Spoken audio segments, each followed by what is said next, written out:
Trade union Solidarity is heading to court to challenge the Water and Sanitation Department's decision to employ more than 20 Cuban engineers. Now, the engineers were apparently employed to enhance government's efforts to deliver water efficiently. Now, the union says Minister Lindiwe Sisulu lied about the public, or should I say lied to the public about the appointment. Now, Solidarity's Morne Malan and Benoit, CEO of the SA Water Chamber. They join me now to discuss this particular topic that is front and center of the headlines this week. Gentlemen, thank you very much for your time. I want to start with you, Morne from Solidarity. Explain to us, when you say the Minister of Water and Sanitation lied to the public about the intentions of bringing the Cuban engineers to this country to try and sort out the water issues, what exactly did she lie about? Well, I think the first point that you have to emphasize is that, and you said it in your introduction, the mere fact that the Cuban engineers are going to be employees of the department. In a recent radio interview, the minister actually said at least 12 times that the Cubans are not going to be employed. They are not taking any jobs. They are not going to receive a salary. All of that is clearly not true. We did disclose yesterday in a press conference the employment contracts. It's quite clear from the bilateral agreement with Cuba that we are talking about a contract of service. So these are jobs which could have gone to South African engineers. So that's the first point. The second point is that it's quite clear that the Cuban engineers are not registered with the Engineering Council of South Africa, whereas the department initially indicated that, well, it wouldn't be necessary to register the Cuban engineers, or otherwise, they'll work under supervision. So there are three different versions. We know on the one hand that the Cuban engineers are not registered to render engineering services in South Africa, and on the other hand, despite the fact that the department initially said that they won't be rendering any engineering services and will only be mentoring people, it's quite clear that the department did attempt to have the Cuban engineers registered, although after various administrative difficulties, they gave up on that effort because they said the engineering contracts would be up before that the engineers would be registered. And then the final version, which I alluded to earlier, is the fact that they'll have to work under constant supervision of a registered South African engineer in order to do their work. Yeah. All right. Morne, I just want to make sure that the public has a clear understanding of what you're arguing here. So, when you say the minister lied, explain to us in very clear terms what her public statements are versus what is contained in the documentation that brings these Cuban engineers to South Africa, just very simply and clearly. Yes, well, as I said earlier, the first point is the mere fact that these Cubans are employed by the department. These are jobs which could have gone to South Africans. The second point is the fact that they are not registered to work here. Another point is the fact that the costs have been grossly underestimated. Whereas the department indicated the project will cost around 64 or 61 million rand, it's likely to cost more in the line of 75 million. Not that the engineers themselves will be receiving exorbitant salaries, but that the benefits and the other logistical difficulties amount to a huge sum at the end of the day. So with regard to cost, with regard to the nature of the employment, and with regard to the type of work they were doing. And the final point is just the fact that the one thing which we couldn't find any information on, and most likely because no such thing exists, is the so-called advertisement which the department claims that they released for the project to have South African engineers applied to. It's quite clear that there had been no such advertisement.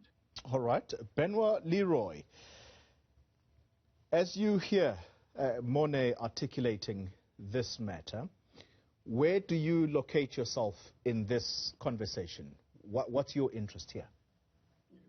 Thanks, Corey. So as the South African Water Chamber, our focus is on the hole that we have, which is the backlog of R1 trillion that is from the lack of investment in water and sanitation infrastructure.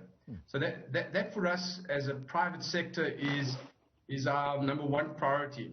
The devil's in the detail, obviously, which Morne is talking about. We mustn't lose focus on the bigger picture, because we're facing day zeros all over the place in South Africa and Johannesburg, which is the heart of sub-Saharan African economy and financial capital, and seats the Pan-African Parliament apparently, is without water on an ongoing basis. So I'm being a little bit flippant, but to me it's very good that society is starting to hold government accountable. But as a chamber, we also have to work with government, because it's both of our responsibilities to ensure that we have water security, as it's a fundamental economic enabler. Yeah. So we have a lot of things we have to address, and I think we need to have a hierarchy of priorities. And really, we're talking thousands of engineers that are out of work that need to contribute to the water sanitation master plan, whereas a few dozen won't. And to me, from a personal perspective, I think this is a political and let's say, an ex gratia payment, and it should maybe have been packaged that way, and then we can move on. But charity does start at home. But let's focus on the R1 trillion hole that we have, which is to give us water security so that we can rebuild the country. We can't start. We have no energy and water security, so we can't actually start there. And that, to me, is, without trivializing the unemployed, is really where the big focus is. And we need all the building blocks. And yes, we need registered engineers, and we need technicians, and we've got thousands of plumbers unemployed. Yeah. So that's in summary my take. All right. And I want to get that take very clearly. I know that you're saying you don't want to be flippant about this, and you look at it as an ex gratia payment. I want to get your clear view, Benoit. What is your standpoint on Cuban engineers being in South Africa? Should they be here in the first place? If no, we have no use for them. We have absolutely no use. We're exporting our skills at the moment because of a lack of work here, and a lack of work, generally speaking, in the sub-Saharan African continent. So, no, we don't need them. In actual fact, we can teach them quite a lot, because their water woes are far worse than ours. Those are the crude facts. That we need to give money to Cuba needs to be packaged that way. So I will never support importing semi-skilled or unregistered, supposedly skilled workers to replace local labor. I can't do that. As a South African, it's absolutely wrong. We have lots of foreign workers here in the water and energy sector, especially in the energy sector, and specialized water into the energy sector from Germany and the likes, and Holland. But those are specific skills that worldwide are imported. So I don't want to come across as being xenophobic either. Yeah. All right. Let's conclude this conversation, gentlemen. Morne, you spoke about the costs that you say are grossly undocumented here. This is around the bringing of these Cuban skills to South Africa. So in court, very briefly, what will you be arguing there, and when is that court date?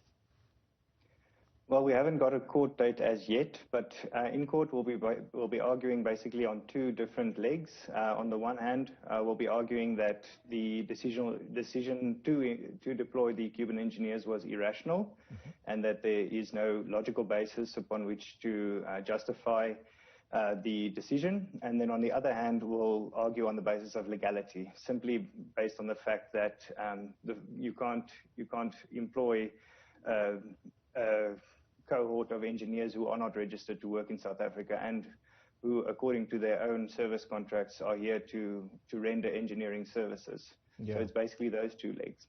All right, gentlemen, I thank you very much for your time.